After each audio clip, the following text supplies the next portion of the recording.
Good morning, everybody. I know a lot of people on YouTube probably don't talk about this.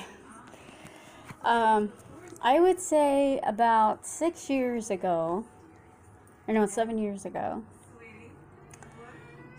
I was stalked by a friend of mine's ex-husband.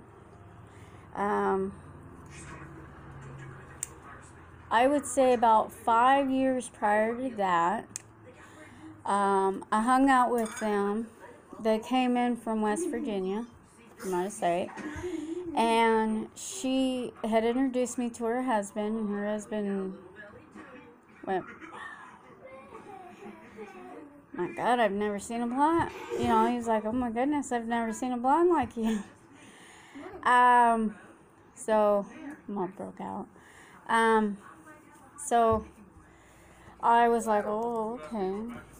I didn't really go for, they used to call them club kids back in the 80s. They're actually called ravers now.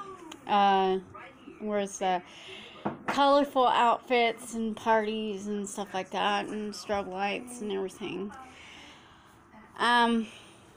So I was like, alright, so, hung out for a while, and he took a immediate, he was blown away by me. I got a little creeped out by him.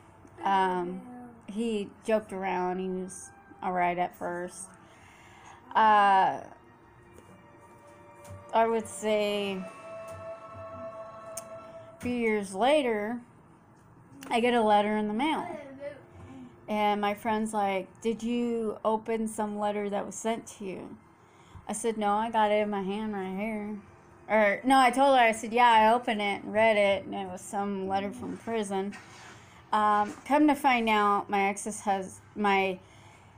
friend's ex-husband wrote me from prison. He fell madly in love with me. He wanted me to leave my 2 children and my ex to go be with him. Okay, I don't do prison elopes, and I don't do marriages in prison and all that. No, I don't do that. So he felt that he needed to write me. He felt that he needed to, I got it around my neck. He felt that he needed to tell me that I was the love of his life. Oh, yeah. I had never had that done to me before. Being stalked by somebody. I was more, I'm a very likable person. Very, nice and caring, and I do anything for anybody, and I like people, I never imagined dealing with something like that and going through something like that until I had 2 children. He found out where I lived at. He had a friend stalk me. Found out I was with somebody. He got very angry in prison. He claimed he tried harming somebody in jail. And I felt like I was alone in the situation. I told my friend told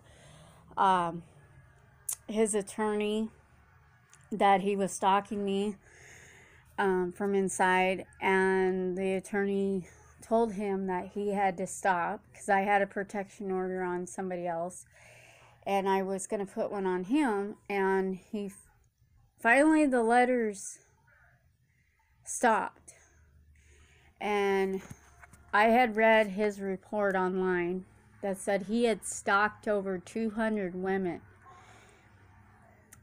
in the state that I live in, and they're all from good old Seattle. They're all from Seattle. And I was the one that did not live in Seattle.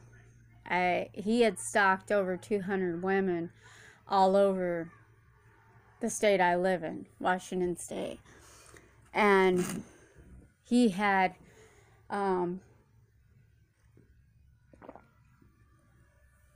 he had convinced somebody to follow me around.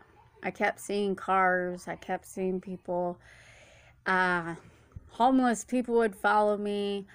A few years later, I was being stalked again, but this time by other people. I don't do well with stalking. It messes up my my mental status, so yeah, I don't do very well with stalking. So other than that, it just it was crazy. He confessed his dying love to me, and my kids' dad was like, why would somebody write you from inside unless he's a pen pal? I said I didn't want a pen pal. I didn't want him to be my pen pal. I wanted him to leave me alone. I didn't want anything to do with him because, you know, he had this obsession about, you know, women, and he was a drug addict, and he was strung out and in jail, and so yeah, anyways, just want to let you guys know. All right, bye.